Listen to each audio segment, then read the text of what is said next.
पाणीपाग को नहीं वर्तमान समय आसूची किसी बड़ सूचना। वर्तमान गांगेय पश्चिम उपत्यकार तेलंगाना जाए समुद्र पतन ठारू वायुमंडल 0.9 किलोमीटर उच्चरे सृष्टि निम्नचाप रेखा प्रभाव में राज्य में यह पाग देखा विशेषकर गत 24 घंटे उत्तर ओडिशा रे अधिकांश स्थान में बिजुली घड़घड़ी सह वर्षा होईछि।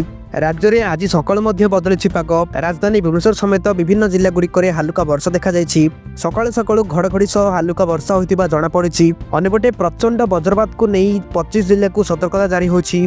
बिजुली घड़घड़ी सह प्रबल वर्षा हेबा नहीं 8 जिला को ऑरेंज वार्निंग अलर्ट जारी करिछि।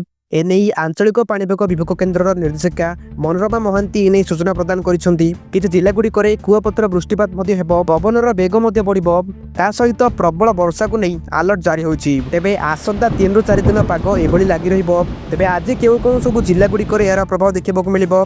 संपूर्ण रिपोर्ट कोन रहिछि चलंतो देखिबा।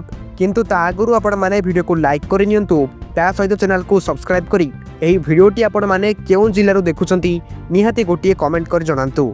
आसंता 4 दिन जाए वर्षा संभावना थिबा नहीं पाणीपाग विभाग पक्षरु पूर्वानुमान करा जायछि। पश्चिमा झड़ सह ट्रपलाइन पई विशेषकर उत्तर आभ्यंतर ओडिशा रे बर्षिबो। वर्षा एवं पवन सहित कुआपथर माड हेबाकु नै मध्ये सतर्क जारी होइछि।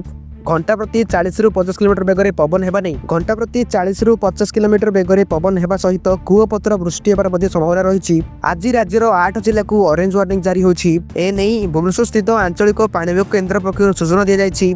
पाणीपाग केन्द्र सूचना अनुसार ओडिशा रे एबे निम्नचाप रेखा प्रभाव में विभिन्न स्थान में वर्षा जारी रही। तेबे आज ऑरेंज वार्निंग जारी होइतिबा जिला गुड़िक हेउछि सुंदरगढ़, केन्दुझर, मयूरभंज, बालेश्वर, भद्रक, जाजपुर, ढेंकानाल और अनुगुल।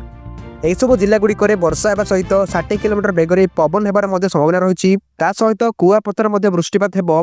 या सहित राज्यर अन्य 17 जिला को वर्षा पाई येलो वार्निंग अलर्ट जारी होइछि। तेबे सही जिला गुड़िक मध्य हेउछि राज्यर दक्षिण जिला जहाँकि मालकानगिरी, कोरापुट, रायगड़ा, गजपति, गंजाम, ता सहित नयागढ़, खुर्दा, पुरी, कटक, जगतसिंहपुर, केन्द्रापड़ा, संबलपुर, देवगढ़, झारसुगुड़ा, बरगढ़ और बौद्ध जिला को येलो वार्निंग अलर्ट जारी होइछि।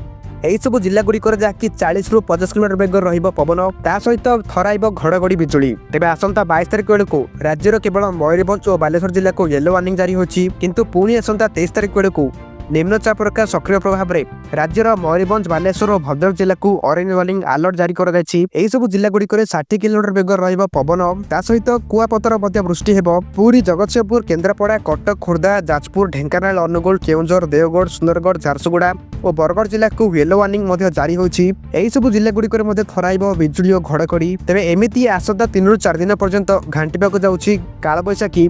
दिन बेला प्रचंड खरा हेबा सहित संध्या हेबा मात्रे प्रबल बिजुली और घड़घड़ी। एपरिक किछि जिला गुड़िक कुआपथर वृष्टि को नहीं सतर्कता जारी होछि।